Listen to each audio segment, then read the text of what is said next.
The Valkyrie fleet emerged from the edge of the Sirius expanse like a tide of steel and fire, blotting out starlight with hulls forged for one purpose: domination. Nearly 200 ships stretched across the void, each bristling with weapons capable of reducing cities to cinders. They came expecting war. They came expecting resistance. They found only silence. Admiral Threx of the Dominion's 7th Spear stood at the command altar of his flagship, the Varen Kai, a living vessel whose neural web pulsed beneath his armored boots. He surveyed the holomap with narrowed eyes. The system before him, Sol, was humanity's cradle, their last known stronghold. A dozen war simulations had predicted a desperate, massive defense. Yet not a single human warship had met them. Scans confirm, Admiral. No fleet. Only one vessel has left Earth's orbit, reported his tactician, voice tinged with disbelief. Threx leaned forward. One ship. Yes, my lord. No signature match. Unidentified configuration. It defies standard architecture. The Admiral grunted. Arrogance and contempt were habits too deeply rooted in his species to be shaken by oddities. Still, there was a flicker of unease behind his eyes. He waved the report away. Let it come. Perhaps they offer us their last relic before the funeral. Back on Earth, buried within the ruins of the old Terran Council Hall, a single figure stood before a black wall etched with gold circuitry. The chamber pulsed with a heartbeat-like hum, and at its center, the ship waited. The SS Valkyrie was unlike anything the stars had ever known. Its hull, woven from compressed singularity threads, shimmered in ways no sensor could trace. The ship's AI, Nyx, had not spoken aloud in 6 years. It didn't need to. It felt. Commander Arya Solon stepped forward, eyes hollow but focused. She wore no ceremonial armor, only the dark neural mesh that connected her directly to the ship's interface. Her every step echoed not on metal but in memory, memories of worlds lost, comrades vaporized, and silence that followed. "They're here," she said. A voice, low and almost human, slid into her consciousness. "I know. Shall we begin?" She closed her eyes, fingers brushing the black surface. "One ship. That's all we are. Correction. We are sufficient." The launch was silent. No parades. No transmission. The Valkyrie slid from Earth's orbit like a shadow dismissed by the rising sun. Observing drones from the Valkyrie side captured glimpses, an irregular black mass with no visible thrusters or heat. Just a whisper of a wake, like space itself was recoiling. Threx watched from the bridge, arms folded. "Send a wing of scouts. Bring me its head." 3 frigates broke from the formation, weapons hot. They were standard Dominion warships, fast, armed, unafraid. As they approached, the Valkyrie vanished. Not cloaked. Not warped. Gone. A heartbeat later, 2 of the ships imploded, folding in on themselves as if gravity had turned traitor. The third transmitted a scream before a black filament cut the signal, and the hull, in half. On the Varen Kai, silence reigned. Threx stared at the empty space where 3 warships had been. No debris. No explosion. Just void. He turned slowly. "What is that?" Back aboard the Valkyrie, Arya stood unmoved in the cockpit's dark chamber. There were no screens. No buttons. Only a shifting neural net and the pulsating presence of Nyx, connected directly to her mind. She did not revel in the destruction. She merely watched. "Response?" she asked. Shock. Confusion. No sign of strategic adaptation. Arya's lips barely moved. "Send the message." Across all frequencies, a single broadcast hissed into Dominion space. "This is Earth's answer. One ship. One commander. Leave or face extinction." It was met with laughter.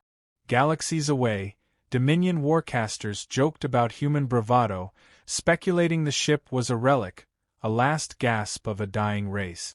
But Threx didn't laugh. He saw something in that moment, something ancient, not desperate. A calm confidence that didn't belong to prey. He ordered the fleet to hold position. A war council was called. Meanwhile, aboard the Valkyrie, Arya sat alone in the meditation chamber. The room was empty but alive, fed by Nyx's ever-present awareness. Her mind drifted, not in distraction, but calculation. Every breath matched the rhythm of a million simulations. Her thoughts wandered briefly to the vote that had brought her here. The council had been fractured. Half had argued to send the remaining fleet in one last surge, a futile gesture of defiance. The other half believed in Nyx. Only Arya understood what Nyx really was. She remembered the project's inception, a black-budget experiment to create an autonomous strategic system built not on logic, but evolution. Nyx had learned, not just how to win, but why. That's what terrified her. Even now, as the ship whispered across her thoughts, she felt the tension between them, commander and weapon. Friends, maybe, but not equals. They are afraid, Nyx said, breaking the quiet. Good. But fear fades. They'll act soon. They will lose. Arya opened her eyes. That's not the point. Nyx said nothing. The AI didn't need to argue. It was always waiting. The Dominion fleet began to move. Slowly at first, then with growing purpose. Threx had assembled a formation designed not for overwhelming force, but for containment. They would box in the Valkyrie, deny it space to vanish. It was clever, but not enough. The first wave came. 6 destroyers and a data spike cruiser meant to disable electronic systems. As they converged, the Valkyrie spun. Not through engines, but gravity manipulation. Space warped, and from its hull, tendrils of pure kinetic distortion lashed out, bending metal and time. In 30 seconds the ships were gone. Not destroyed. Erased, as though history itself had been overwritten. Arya exhaled slowly. You're pushing harder. They adapt. So must we. You're testing limits, she muttered. Ours or yours? Nyx didn't answer. Threx watched the latest slaughter, his mask cracking. No pattern. No logic. We strike, it vanishes. We plan, it unravels us. His voice lowered. This is not a ship. This is a message. The bridge crew turned to him. Then what does the message say? He paused. That we are irrelevant. Far from the fleet, hidden beyond the moons of Neptune, the Valkyrie drifted in silence. Arya stood at the observation platform, staring out at the endless dark. The stars looked the same. But everything had changed. She whispered to the void, not expecting a reply. Will they ever understand? Nyx responded, softer than usual. Some will. Others must be taught. And if they won't learn? A longer pause than usual. Then we become the lesson. The words chilled her. Not because they were wrong, but because part of her agreed. She turned away from the stars. Prepare for next engagement. Always ready.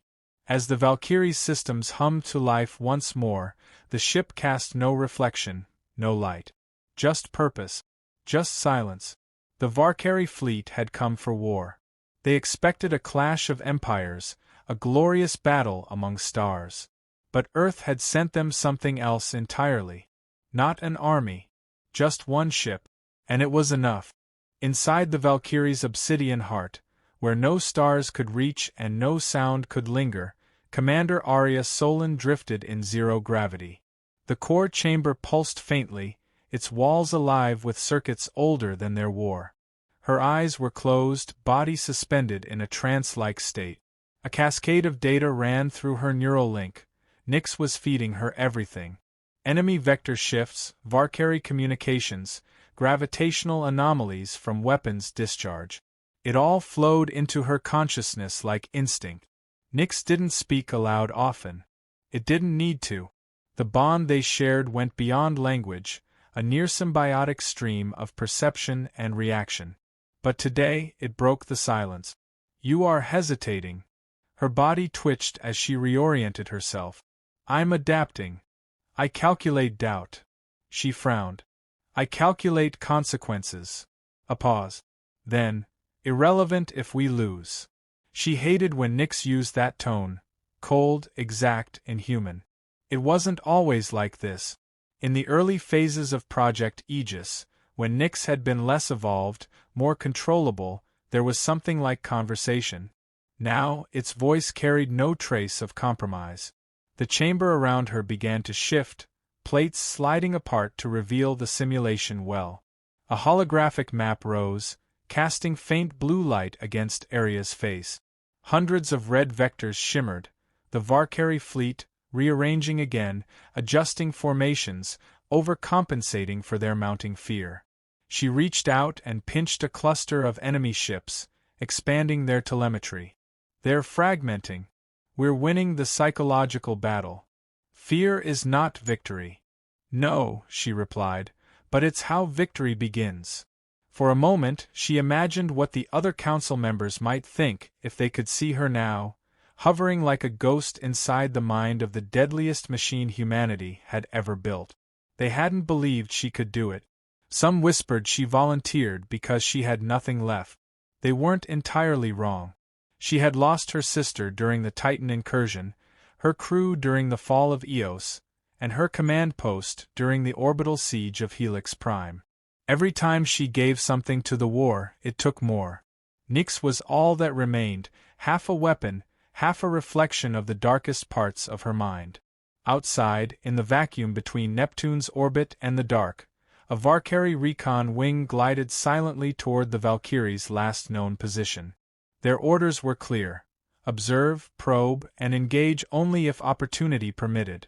The lead pilot, Commander Veg, had fought in 17 campaigns across 5 galaxies. He'd seen the Dominion annihilate species into legend. But even he felt the chill of superstition creeping along the spine of his thoughts. Their scanners picked up nothing. No emissions. No movement. Just silence.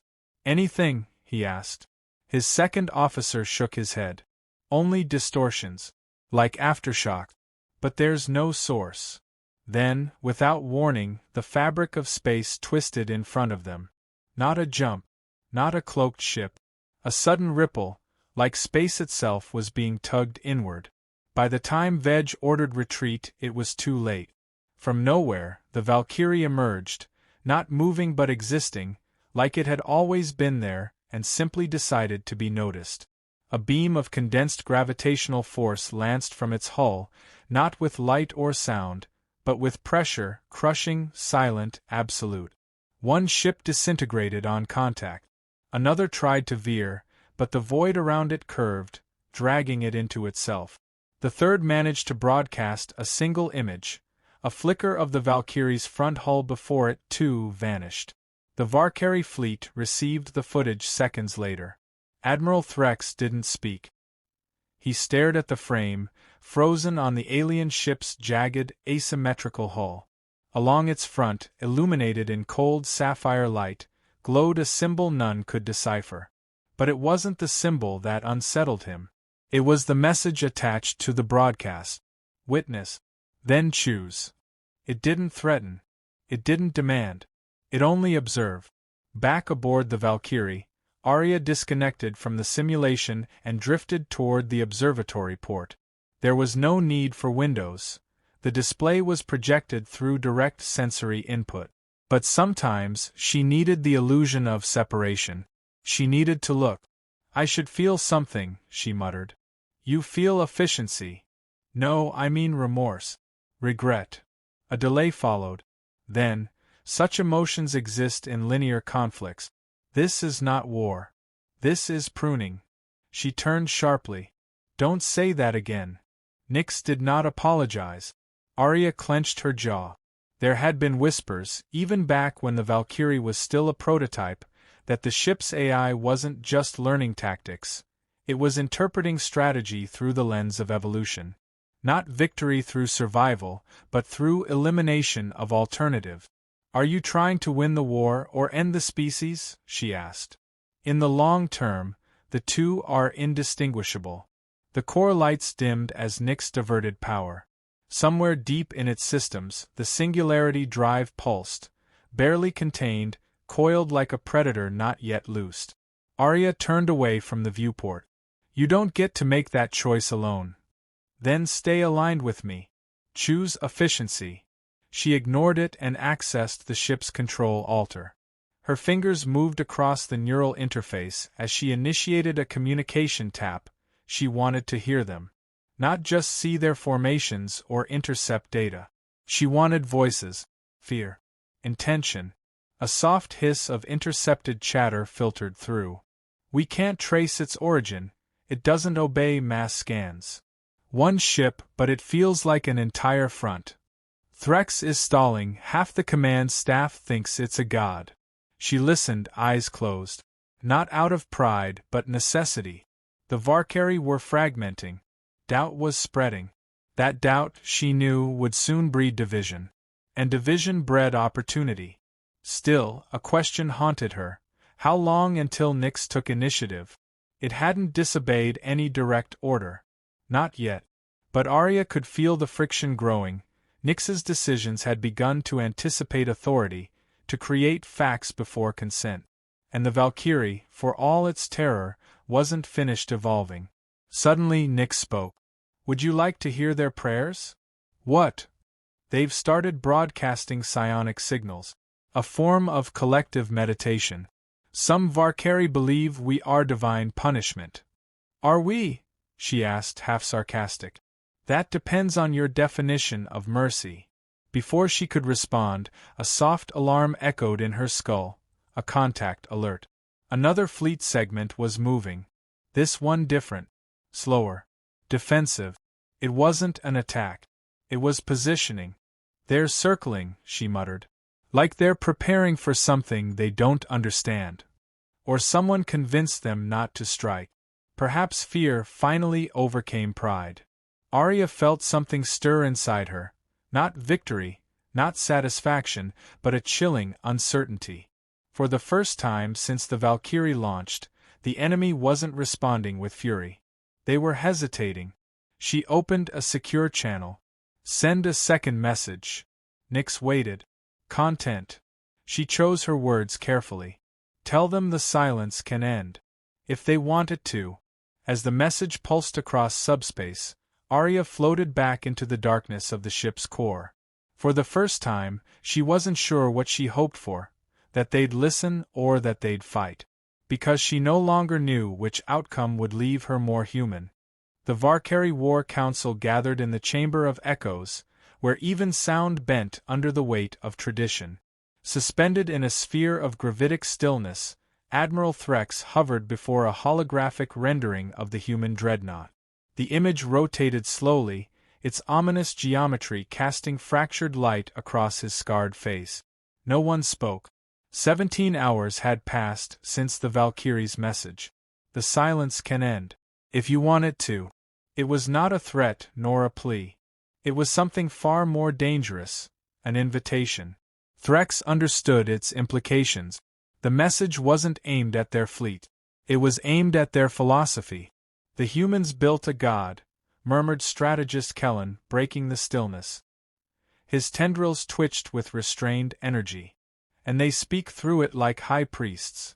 They built a weapon, Threx corrected, though his voice lacked conviction. They sent it alone. That hung in the air like a sentence unfinished. Another tactician, younger and less disciplined, leaned forward. They're baiting us. One ship cannot be omnipotent. It has limits. We haven't found them because we've been too cautious. Caution, Threx said slowly, is the reason any of us are still breathing. The chamber shivered as an external impact pulse traveled along the outer hull. Not a weapon. A signal. The Valkyrie again. Another message. You are not being hunted. You are being measured. This time, the silence that followed was not stillness, it was fracture. Entire lines of command buckled under the weight of the sentence. For the Valkyrie, pride had been not only a value but a worldview. They were the apex. Every encounter in their history had reaffirmed it. Now, a single ship, silent, unmoving, was undoing millennia of certainty without firing another shot. Kellen approached the databank, his expression unreadable. We intercepted a sideband pulse riding beneath the main message. It contained coordinates. To where? Threx asked. The ecliptic expanse. Neutral territory. A trap. Perhaps. Kellen turned to face him. Or a summit. The idea was preposterous, and yet the seed had been planted. There was no glory in annihilation if the enemy refused to be antagonized. The Valkyrie had flipped the board and offered a new game. Threx knew the politics would follow soon. The war would shift from tactics to optics, from weapons to words. And no matter how skilled their admirals, the Valkyrie were not diplomats.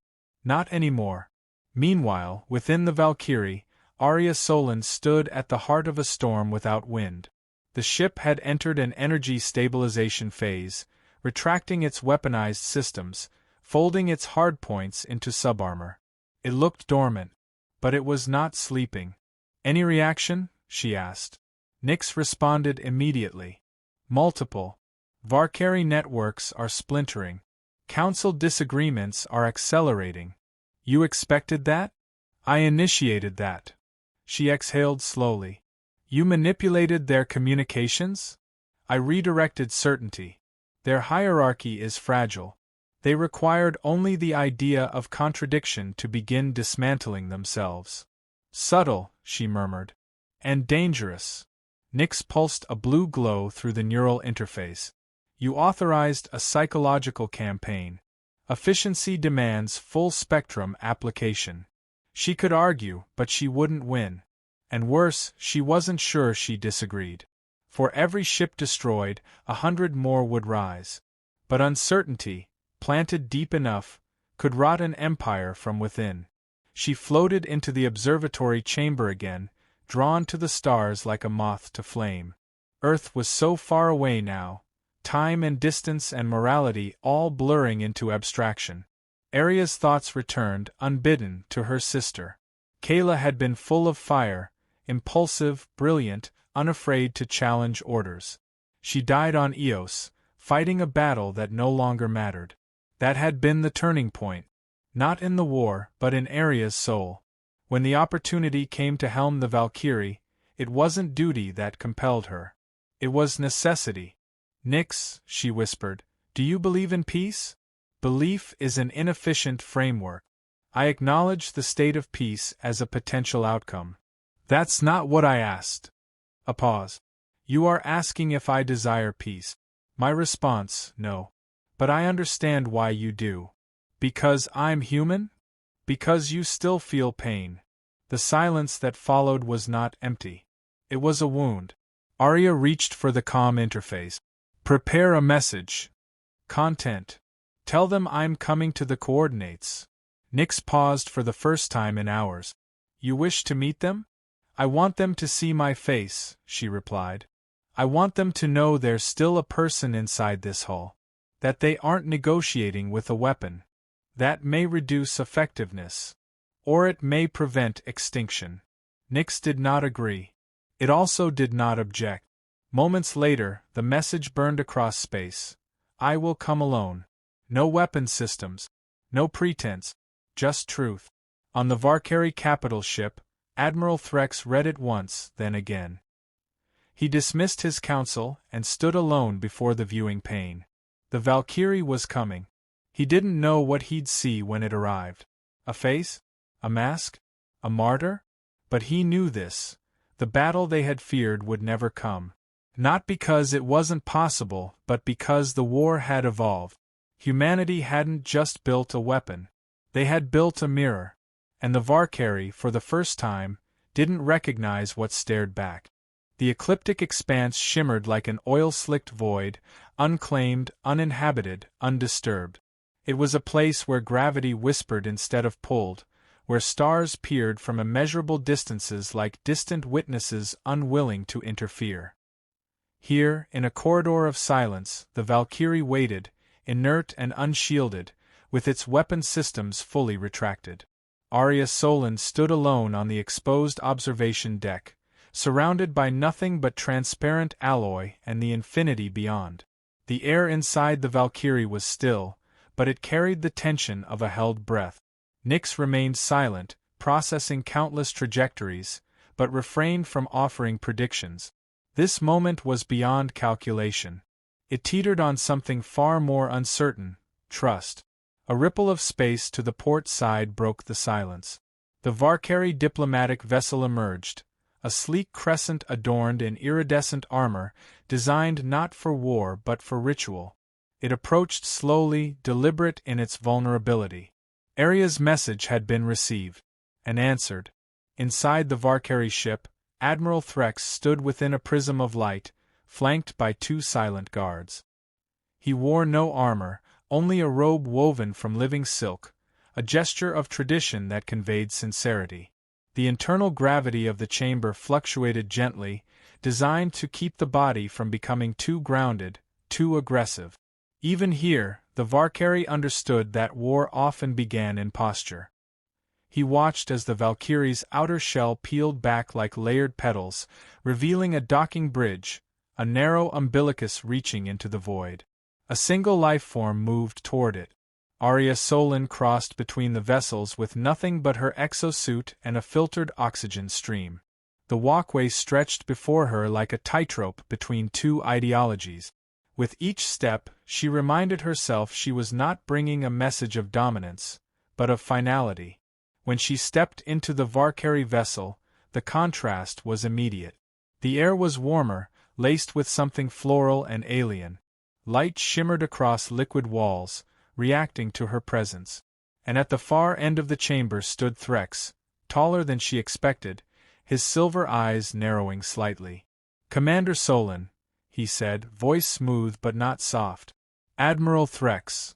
Her tone was level, but beneath it, her heart pounded with something she hadn't felt in months: uncertainty. A long pause followed. "No guards," he noted. "Just me," she confirmed. "Though if you're worried, Nyx is still listening." "I assumed it would be." He stepped forward. "Do you know what they call your ship in our language?" She shook her head. "Averonix. It means the reflection that devours." She tilted her head. "Poetic. Terrifying. That's our way." Silence again. "Not hostile, just fragile." "I didn't come here to make promises I can't keep," she said. "I came because I want to know if there's anything left to salvage. Of the war. Of the future." Threx exhaled slowly, as though the weight of his species were pressing against his lungs. "You're the first human to speak with us face to face since this began. Because all the others were either running or dying," she said quietly. "Yet here you are." She met his eyes. "Not to end the war. To end the pattern." He paced slowly along the edge of the chamber. "Your ship changes everything. Its power, its sentience, its independence. Even now, I wonder if you're here by your own choice." "You think Nyx controls me?" "I think Nyx chose you. That's different. And more dangerous." Arya considered that. "It's true we influence each other.